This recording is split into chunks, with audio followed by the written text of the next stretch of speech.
सुप्रभात आप सभी के लिए। मैं विवेक सर आप सभी का स्वागत करता हूं संस्कृत भारत की हिंदी की कक्षा में।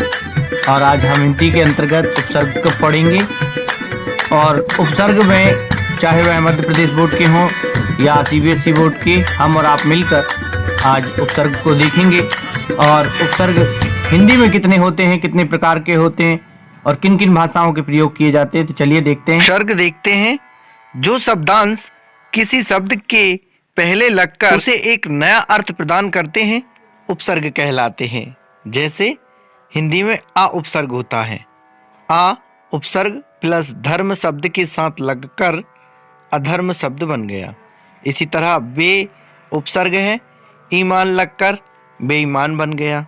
इसी तरह नी उपसर्ग है, बल शब्द के साथ लगकर निर्बल बन गया।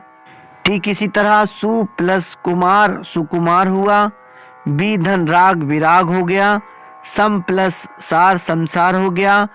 परिधन जन परिजन हो गया। उप प्लस कार उपकार हो गया। तो चलिए देखते हैं कुछ और।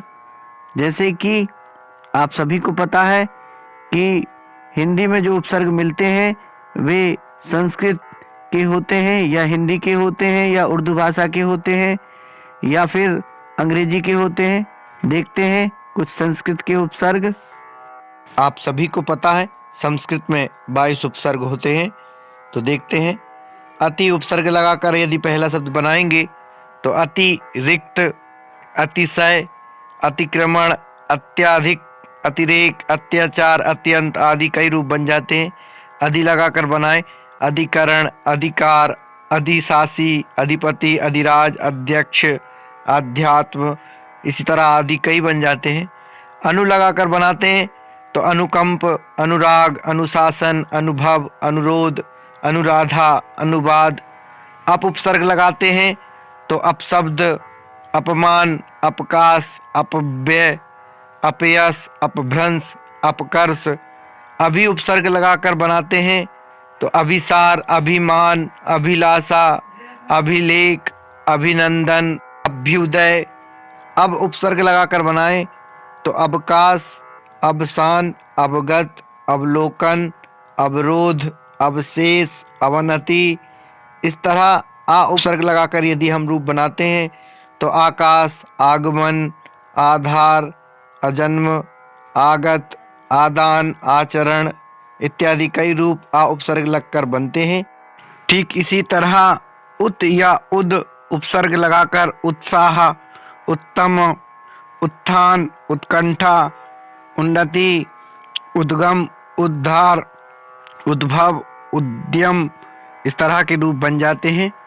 यदि उप उपसर्ग की बात करें तो उपदेश, उपकार, उपहार, उपमान, उपासना, उपनिवेश, उपमंत्री इत्यादि कई रूप बन जाते हैं। इसी प्रकार दुस या दुर उपसर्ग लगाकर दुरावस्था, दुराचारी, दुर्दशा, दुर्लभ, दुर्गुण, दुर्गम, दुस्साहस इत्यादि कई रूप बनते हैं। ठीक इसी तरह नि या निर उपसर्ग लगाने पर निवास, नियुक्त, निरंजन, निकृष्ट, निर्दयी, निर्भय, निर्दोष इत्यादि रूप बनते हैं। साथ में परा उपसर्ग लगाएं यदि हम किसी शब्द के पहले तो पराक्रम, पराभव, पराकाष्ठा, पराशक्ति, पराजय, पराभूत इत्यादि रूपों का निर्माण होता है। साथ में परि उपसर्ग यदि हम किसी शब्द के साथ लगाते हैं जैसे परिधनबार, परिवार, परिहास, परिजन, परिवेश, परिभाषा, परिमार्जन, परित्राण इत्यादि कई रूप बनते हैं। ठीक इसी प्रकार प्र उपसर्ग लगाने पर प्रवेश, प्रचार, प्रलय, प्रहर्ष, प्रयोग, प्रकाश, प्रबल इत्यादि रूपों का निर्माण होता है।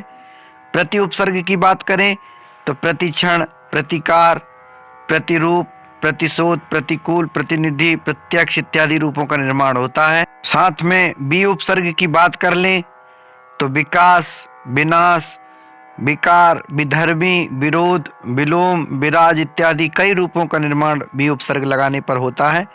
सम उपसर्ग की बात करें तो संग्रह, संसार, संकल्प, संयोग, संतुष्टि, संहार, संरक्षण इत्यादि निर्माण होता है सम उपसर्ग लगाने पर। इसी तरह साथ में हिंदी के उपसर्ग देख लेते हैं। जैसे आ या अन उपसर्ग लगाने पर अमूल, अभाव, अथाह, अनपढ़, अनजान, अनमोल इत्यादि रूपों का निर्माण होता है। इसी तरह अध यदि हम उपसर्ग लगाते हैं किसी शब्द के आगे तो बनता है अध कचरा, अध जला, अध पका, अध मरा, अध खिला, अध सेरा इत्यादि कई रूप बनते हैं। उन उपसर्ग की बात करें तो 29, 39, 49, 59, 69 इत्यादि कई रूप बन जाते हैं। औ उपसर्ग की बात करें तो अवघड़, औरत, औसत, अवसर, अवगुण इत्यादि बहुत सारे रूप का निर्माण होता है, रूपों का निर्माण होता है। दु उपसर्ग की बात करें तो दुकाल, दुबला, दुलार इत्यादि रूप बनते हैं। नि उपसर्ग की बात करें तो निकम्मा, निपूता, निडर, निहत्था। बिन उपसर्ग की बात करें तो बिन देखा, बिन ब्याहा, बिन काम, बिन चखा। भर उपसर्ग की बात करें यदि हम तो भर पेट, भरसक, भर दिन, भरपूर इत्यादि बहुत सारे रूप बनते हैं। कु या का उपसर्ग की बात करें तो कुसंगति, कुपात्र, कुढंग, कुमार्ग, कपूत इत्यादि रूप बहुत सारे बनते हैं। और सु या सा उपसर्ग की बात करें तो सुमार्ग, सुजान, सुपात्र, सपूत, सरस इत्यादि बहुत सारे रूप बनते हैं। साथ में ही यदि हम उर्दू भाषा के उपसर्ग की बात करें जो हिंदी में देखने को मिलते हैं, जैसे कि अल उपसर्ग है, अलबत्ता, अलगरज। कम उपसर्ग की बात करें तो कम उम्र, कम वक्त, कम सिन, कम वक्त, कम ख्याल इत्यादि कई रूप बनते हैं। बे उपसर्ग की बात करें तो बेवकूफ़, बेरहम, बेहोश, बेईमान, बेअदब इत्यादि रूप बनते हैं। बद उपसर्ग की बात करें तो बदमाश, बदनाम, बदहजामी, बदबू इत्यादि रूप बनते हैं। किसी प्रकार हम उपसर्ग लगाने से हम उम्र, हम सफ़र, हम दर्द, हम पेशा इत्यादि रूप बनते हैं। ना उपसर्ग लगाने से नाराज, नादान, नाकाम, नापसंद इत्यादि रूपों का निर्माण होता है।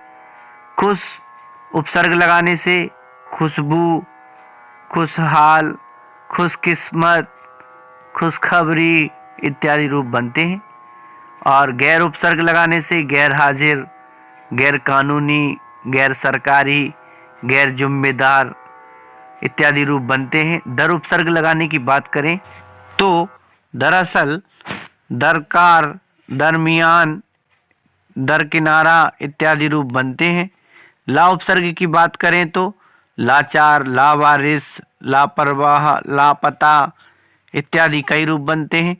बर उपसर्ग की बात करें तो बरवक्त, बरकरार, है ना। इस तरह बहुत सारे रूप आपको देखने को मिलेंगे हिंदी भाषा में।